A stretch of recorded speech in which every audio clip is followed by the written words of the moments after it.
Hmm. Well, hello there. Hello and welcome back to my channel. Now, as promised in my last video, this video will be talking about why I'm in China. Well, obviously you can tell from the title, right? I'm here as a foreign English teacher, otherwise known as an ESL teacher, English as a second language teacher, or EFL teacher, English as an English foreign teacher. There's so many names, but basically I'm here to teach English to kids, oral English to kids. I would be teaching primary school and middle school children, so grade 1, grade 2 and grade 7. So that's ages 6 for grade 1, ages 7 for grade 2 and 13-year-olds for who are in grade 7. Yeah, let's get into this video. So if you want to know everything about becoming a foreign English teacher in China, get a notepad and a pen, because we're going to be talking everything from documentation to figures to, well, everything.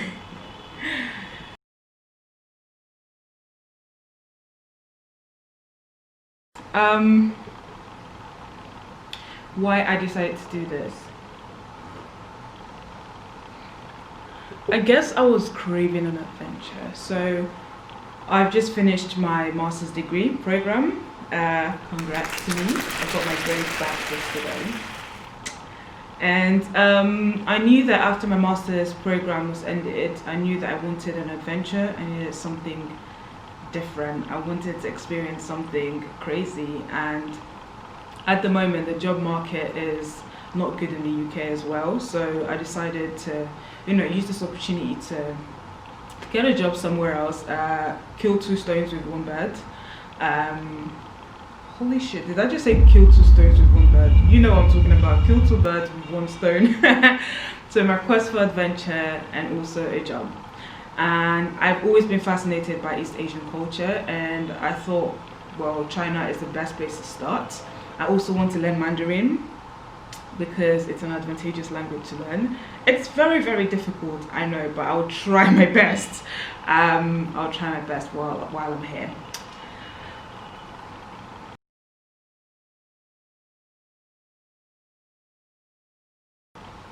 The first time I thought about this coming to China as an English teacher was, I think an ad popped up on Instagram, and the perks sounded really good. The salary was good, and I thought, let me actually give this a go. So after that, when you use a particular product online, so like for example, I saw this particular ad and then I clicked on it, and then after that I just started getting like targeted ads on Instagram. Yeah, that's how I first came across the job. But there's so many ways you could get an English teaching job in China. You can just search on Google. There's so many companies advertising the jobs on their websites. You can go through, if you're still at university, you can go through university because they've got people on campus as well who promote this opportunity. So they're recruiters abroad that work on behalf of the Chinese companies back in mainland China. And these companies also put ads on Instagram, Facebook, I think anywhere really. So they would ask you I'm just going to talk about how I did mine, because it can be different for other people. So I saw this ad on Instagram, and then I sent an email. They asked me to send my CV, a 2-minute welcome video, introduction video. So the introduction video is basically talking about yourself, where you're from, your experience, if you've got teaching experience. You don't have to have teaching experience, by the way. Why you want to teach in China, and yeah. So that covers the 2 minutes video, and then, so you send your CV, the 2 minutes introduction video, your preferred location, because China is such a massive country. So you ask you what your preferred location is, and this is for recruiters that advertise in different locations for their jobs, because some recruiters will be like, oh, we've got opportunities in Beijing, Shanghai, Shenzhen, Chengdu, like different locations. So you can sort of tell them what location you prefer. They would also ask you your preferred teaching age, because there are different age groups that you can teach. So if there's primary school, there's kindergarten, there is private school, there are international schools as well, and private learning centers. So all this differ, and also their salaries differ again as well. So after you've emailed all this to the recruiter, then they get back to you if they like your profile, and set up a Skype interview with the employing company back in mainland China. Now, after the Skype interview,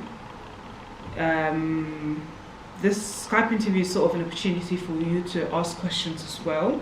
After the Skype interview, if they like you, they send you a contract immediately.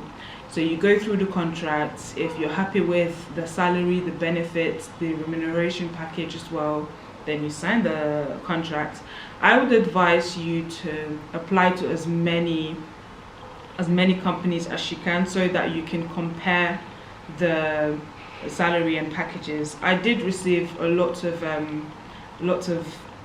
I applied to lots of companies as well, and some of the companies I applied to actually had better or higher salaries and better remuneration packages, but they were in Beijing or Shanghai or other parts of China. That's why I did not go with them. I really wanted to start in Shenzhen, so that's why I chose this particular company that I'm currently with. And again, you have to do your research, because like I said, China is a very, very massive country. Cities are very, very different from each other. So for example, I'm in Shenzhen, and Shenzhen is in the south of China, and because it's in the south of China, the climate is very warm. It's got tropical climate. It's also very close to Hong Kong, Macau and Taiwan. So I can get to Hong Kong in 15 minutes by using a bullet train. Yeah, we're that close. Whereas in Beijing can be very cool. Like at the moment, Beijing is very, very cool. I think it was actually snowing in Beijing yesterday. So that's how different, cities are in China. So just do your research, find out what city appeals to you, and then be very specific. Else you're going to be like all over the place, like, ooh, where should I go? Where should I go? Also, compare the benefits as well. Some companies offer they will sponsor your working visa. Some would pay for your flight. Some would just give you some would reimburse your flight for you. They're different packages. So just make sure that you go through all of them and find out which one it is that you are comfortable with. Oh yeah, guys, one thing you should know about teaching English in China is they value experience a lot. So your starting salary might be quite low compared to what you would see advertised on their website. So for example, if a recruiter's website says that the salary package would be between 15,000 RMB to 22,000 RMB, and then on your contract you're getting 15,000 RMB, that might be because you haven't got a teaching experience. But after the first year, your salary does increase. I think you get more salary. The more experience you've got, the more salary you've got. Because I know there's this girl, she messaged me on Instagram, and then we got talking, and then she goes, oh, because she's got one and a half year teaching experience in China, and she's currently on almost £3,500 per month, a salary package in Beijing, like £3,000, £3,500 a month. Wow, just because she's got 1.5 year teaching experience. So that's one thing you should also consider. You just have to, if it's not the salary package that you're expecting, it might be because you don't have a teaching experience, so you just have to wait a year before you get something higher. But even with no teaching experience, the salary is still quite good. Oh, and also you can negotiate, because I know there was this particular company that offered me a particular salary, and I was like, oh, this is too low. I've got a degree. I've got a degree. I'm studying for my master's at the moment. And then they came back to me with another offer, which is higher than the one they offered to me the first time. But then I still rejected it because I did not want to be in Beijing. I wanted to be in Shenzhen instead. So like, yeah, you can negotiate, and some of them would actually change your offer. So yeah, just be confident enough to ask for more. Yeah, so even with a starting salary, depending on the area that you're living in as well, location is very, very important. You can still save quite a lot. I'm currently spending, because I've just got an apartment, so I can tell you how much. I'm currently spending roughly 25% of my salary on rent and all my bills. My rent and my bills, like electricity, water, Wi-Fi, all of that. Everything is like almost 25% of my salary, not even quite 25% yet. So like, and that's after tax. So it's still a lot. It's still a lot. Well, a lot is, yeah, it's still a good salary, I would say. So, you know, yeah.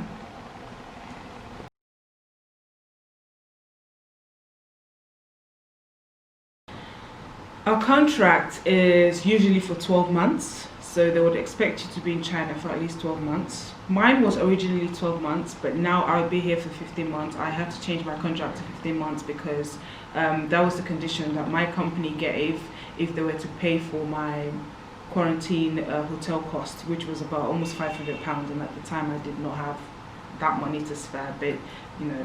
So yeah, I changed my contract to 15 months rather than 12 months. Ooh, excuse me.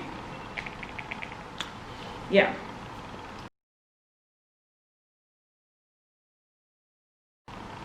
Some of the requirements are, one, you have to be from a native English speaking country. The countries that are usually advertised are UK, you have to be from the UK or have a passport from the UK, the US, Canada, South Africa, Ireland. Yeah, I think I pretty much covered 5 of them. I know that I've seen a Jamaican here as well. So yeah, I think there's probably a grey area in that regard. So if you're from Jamaica and you're interested in this, just let me know and I can send you her way. Also, you have to be a bachelor's degree holder. You have to be, you have to have a degree for you to be able to teach English. You have to have 2 years teaching experience, or have a 120 TEFL, 120-hour TEFL certificate. So you pay for TEFL, so teaching English as foreign language course, 120 hours, and get the certificate. Normally, some companies reimburse you for that. So my company reimbursed me. I paid £80 for that TEFL certificate. The third requirement is you have to be healthy, because they will do lots and lots of health checks on you when you get to China. So you have to be healthy to be an English teacher in China. Another one is you have to be willing to be in China for at least 12 months. Because it's a contract you're signing, and if you break that contract, you might have to pay some money, give them back some money that they spent on you, etc., etc. So you have to be willing to be in China for at least 12 months. Yeah, those are the requirements.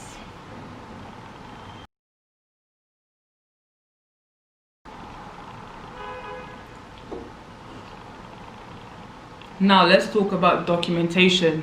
Woo, Charlie, that's where the work is. Like the process. Oh, I get PTSD when I think about it.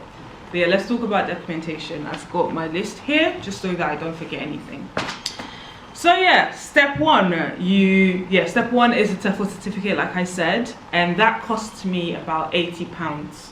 The course cost me £80. I don't know, that could differ in your country as well.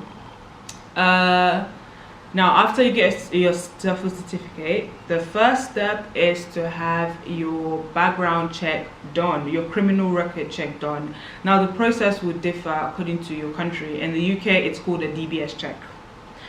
I used to Disclosure Scotland for mine, and it was free, thank God. So that was free. So that's step one, getting a criminal record check. Step two, you have to notarize your documents. Now, there are 3 documents that you need to notarize. One is your TOEFL certificate, 2 is your degree certificate, and the 3rd one is your DBS check, your criminal record check. So you have to notarize them. To notarize them, you take them to a notary public, so close to your area, so a lawyer, for them to notarize it. Now, that cost me £180 to notarize all 3 certificates. After notarizing your certificates, you then email them to the FCO. So the FCO is the Foreign Commonwealth Office. This is for the UK, it could be different in your country again. So I emailed them to the FCO, so Foreign Commonwealth Office, for them to certify it. Now, to certify all 3 cost me £95. That's step 2. Step 3, after certifying them with the FCO, you take those documents to the Chinese embassy in your country. So the Chinese embassy in London, to authenticate all of them, I think I authenticated just 2 actually. I authenticated just my degree certificate and either my TOEFL, or I'm gonna put the one I actually authenticated on the screen, but I know one of them was my degree and another one I did not authenticate all 3. So authenticating cost me £156. So that's it for certifying your documents, notarizing your documents, and also authenticating it. The next process is getting the visa, the Z visa. And make sure that you're getting the Z visa, because the Z visa is the working visa here in China. If you come in with another visa, you're on your own, mate. You're literally on your own. God help you. Yeah, so to get your Z visa, the first process is to email the authenticated document back to your employer in China, mainland China. Then they would apply for a work permit for you. So work permit is a document that says, yeah, she or he has the legal right to work as a foreign expert in China. This work permit also allows you to apply for the Z visa. So when I submitted mine, they tell you it takes about 10 to 15 working days, but mine took 10 working days, so about 2 weeks. So when those got back to me, I took those documents and then applied. Once all the documents are ready, you fill that visa application form on the Chinese embassy website in your country. So here in the UK, I filled the application form on the Chinese embassy website. After filling the form, you then book an appointment for your visa appointment. So I would say while you're filling out the form, make sure you go through it with your contact person from the company in China, just so that you're not making any mistakes, because it's kind of long having to go back and forth with the Chinese embassy. So before you submit, make sure that you show your form, or if there's anything you're not clear about, make sure you communicate that with your contact person in China so that they can correct it for you before you submit to the Chinese embassy. After that, you go for your visa appointment, and depending on how much you pay, express service or normal service, you can usually get your express service, your visa, in 2 days if you pay for express service, or normal delivery is about 4, 5, 6 days working days. I know mine took about a week, just because it was, the COVID-19 just made everything a bit longer. So I paid £151 for the visa. And then after that, you're ready to go to China. You're ready to start your new life in China. Book your flights, and also pack your stuff and get all the things ready for you to do it. Yeah. Also don't forget to download a VPN, so you have to buy VPN. I'm currently using Astro VPN. It costs me £111 for a year, so this would be for a year, £111 for a year, because foreign Western sites are blocked in China, as most of you would know. So for you to access Western sites like Google or Instagram, Snapchat, you know, all the Western apps, you have to have a VPN for you to be able to access them in China.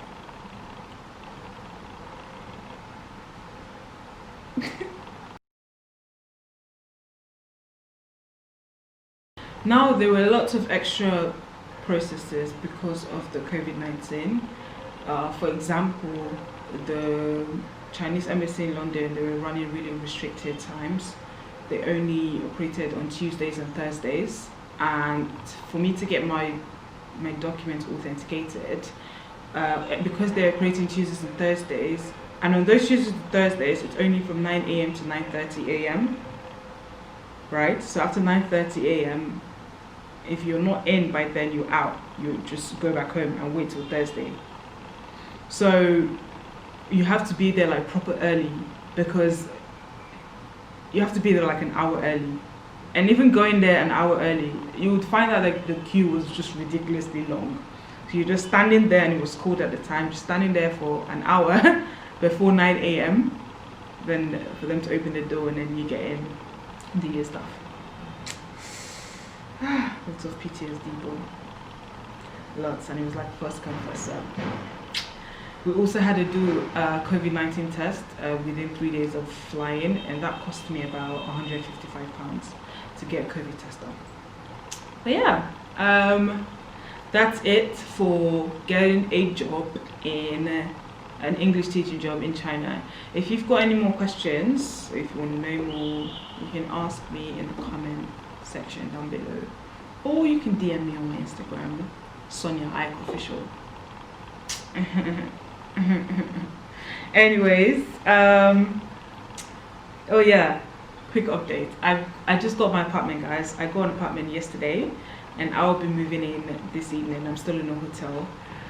Finally done with this hotel life. Just can't wait to pack. But yeah, I finally got an apartment, guys. And I'm so excited. I just cannot wait to decorate. Like, I think that's the only thing I'm excited about, like just decorating. And obviously I'm in China, so things are gonna be so cheap. Well, yeah, some cheap, some really affordable. But yeah, stay tuned, because I will be posting my apartment hunting video on Sunday or Monday or Saturday, one of those three. So make sure you subscribe to my channel, just so that you can get notifications when I post my next video. Till then, stay tuned. Anyways, thank you so much for watching, and I really hope to do this more. Like, I think I'm getting more comfortable talking in front of the camera. It's still a bit weird. Like, I don't even know if I'm supposed to look at the screen or the camera lens. So sometimes I look at both, like that or that. So whatever. Anyways, oh guys, do you like my hair? I'm looking all natural. Alright, I gotta go now. My tea is cold already. Let's drink tea like the queen. How do you even do that? Oh, I'm not posh at all. How do you even do that? Like, fam, this cup is heavy. Oh, okay, I got it.